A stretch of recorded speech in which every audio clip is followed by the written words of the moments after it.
Jackie Chan loves the Chinese Communist Party. He says he wants to become a Chinese Communist Party member. But does the party want him?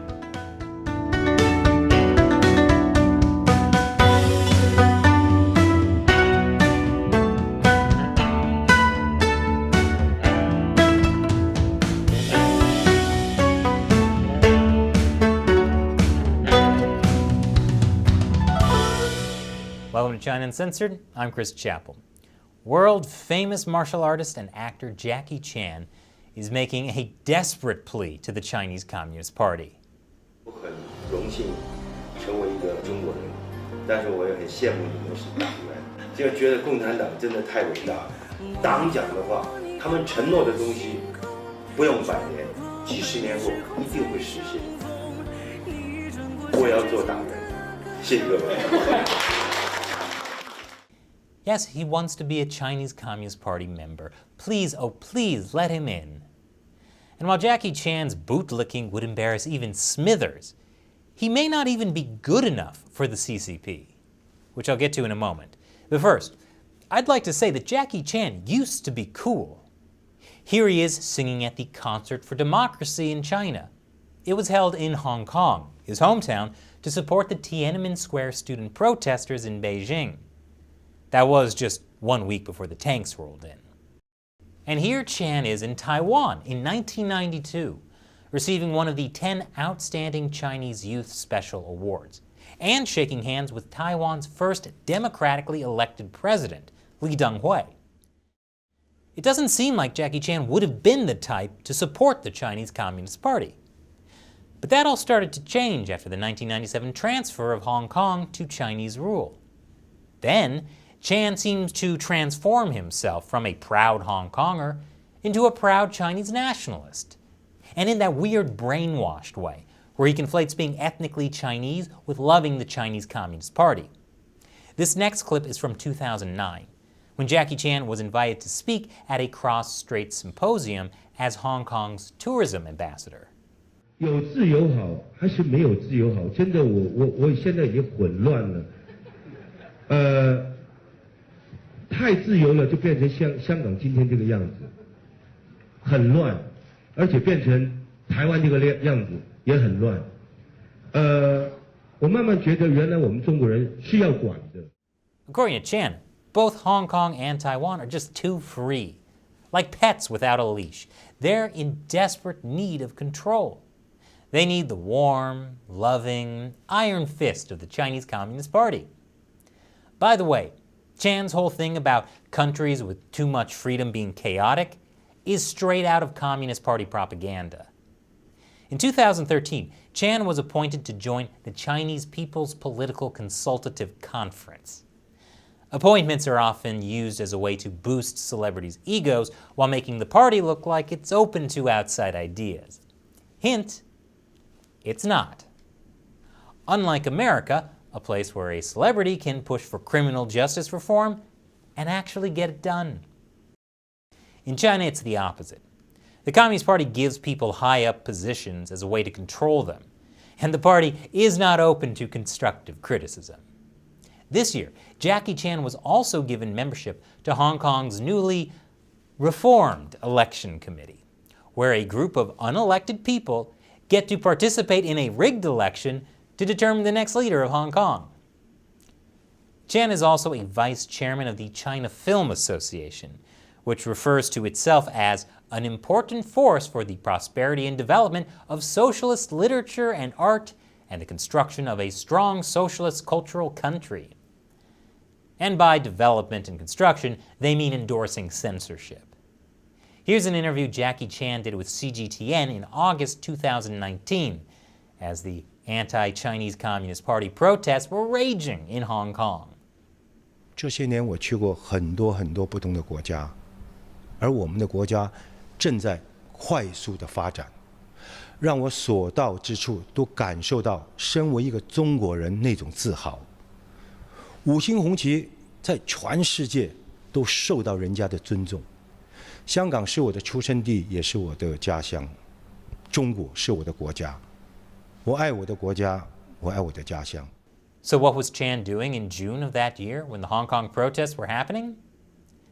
He was drinking tea in Taiwan, promoting his new album, and he claimed he didn't know anything about the Hong Kong protests while he was there. But what Jackie Chan seems to have forgotten is that his success as a movie star is not thanks to the Chinese Communist Party. It's thanks to Hong Kong's freedoms. I'll explain after the break. Welcome back. Jackie Chan was born in Hong Kong, back when it was a British territory, and that's where his career took off. Hong Kong's political and economic freedom made it one of the world's most flourishing filmmaking industries, especially for martial arts films. For decades, Hong Kong was the world's second largest motion picture exporter. Jackie Chan began his career in Hong Kong films in the 60s and 70s. In 1980, he starred in his first Hollywood film. That movie may have been dumb, but it was his big break. After that, Chan's career took off, thanks to the freedoms of Hong Kong and eventually America. At the time, the film industry in China was just pushing out boring propaganda films, unlike now, when some of them are interesting propaganda films. This article from 1991 says, from the point of view of the studios, an important advantage of China's political films is that no matter how awful they are, they make money because the great majority of tickets are bought in bulk by offices and factories. Employees are encouraged to see the films during normal work hours. So while Jackie Chan was filming classics like the thrilling Police Story and the jam-packed Drunken Master, mainland China was pouring all of its money into films about the Communist Party, like The Creation of a World and Mao Zedong and his son. So why on earth would Jackie Chan want to join the Chinese Communist Party? I don't know, but it does seem the Chinese Communist Party hesitates to have Jackie Chan join. I mean, he might not be good for the party's image, which is sad because their bar is real low. On the business end, Chan is what Chinese people call a broom star, an old term for a comet. It means that Chan is bad luck. Whatever product he endorses ends up failing miserably. He's promoted Chinese computer brand Xiaoba Wang and also the VCD player brand iDual. Never heard of those? That's because Xiaoba Wang filed for bankruptcy and iDual's boss was put in prison for embezzlement. But maybe that's just a coincidence.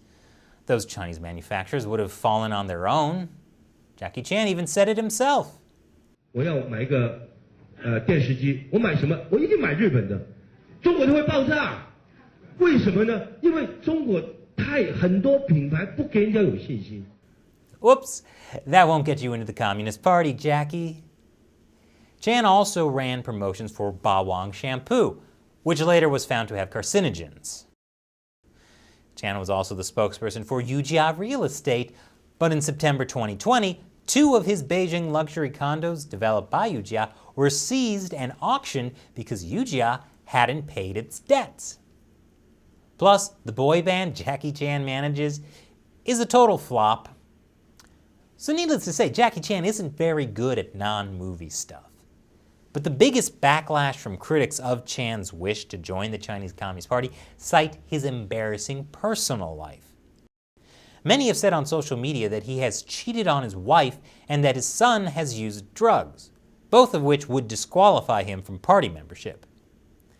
If adultery and drug use actually disqualified people from the Chinese Communist Party, there would be a lot fewer Chinese officials. Anyway, one of the biggest scandals with Jackie Chan is his extramarital affair with Hong Kong actress Elaine Ng. They had a daughter together, but Elaine had to raise her all by herself. Chan allegedly refused to pay child support at the time. The other scandal happened in 2014. Police raided Chan's home, the same one that later got seized and auctioned. Jackie's legitimate son, JC Chan, was found with 100 grams of marijuana. The penalty for drugs in China is severe. JC pleaded guilty for sheltering others to use drugs and ended up spending 6 months in jail. And Jackie Chan didn't even show up at his son's trial. I understand why Jackie Chan was embarrassed. After all, the Chinese government had appointed Chan as their anti-drug ambassador back in 2009. Clearly, that was another non-movie thing he wasn't that good at. But weirdly, even after all that, Chan still manages to be a Chinese icon. He even took center stage at the 100th anniversary of the CCP. A dark past of corruption and failure, but he still looks good when he performs? Maybe he is a good fit for the Chinese Communist Party. And now it's time for me to answer a question from a member of the China Uncensored 50 Cent Army, fans who support us and our efforts to expose the truth about the Chinese Communist Party by contributing through the crowdfunding website Patreon. Jesse Santiago asks, is the U.S. and the rest of the world paying attention? Is the U.S. taking steps? That question is in response to my recent episode, China's First Spacewalk Hides a Dark Secret. Basically, the Chinese space program is run by the People's Liberation Army. That's right, not a civilian organization like NASA, not even a private company run by an evil supervillain like SpaceX. The Communist Party's military. That's a huge danger to democracies around the world. Advanced weapons at China's military bases can fire warheads that can smash satellites and can shoot laser beams that have a potential to blind arrays of delicate sensors. And so the question was, is the U.S. paying attention? Well, some in the intelligence and military sectors have been sounding alarm bells for years. Not too much was done. But the Trump administration's Space Force was partially an attempt to turn things around. The Space Force currently has bipartisan support in Congress, and in all likelihood, the Biden administration will continue it. Last year, the Space Force unveiled its first weapon, a satellite jammer. So in many ways, space warfare has already begun, but the U.S. is only just beginning to play catch-up. Thanks for your question and your support, Jesse. And a big thank you to everyone who supports China Uncensored on Patreon. We could not do this show without you. So thank you for joining us in the fight to expose the Chinese Communist Party to the world.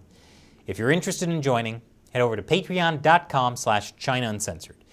You'll get a bunch of cool perks, including the chance to have me answer your question on the show. Once again, I'm Chris Chappell. See you next time.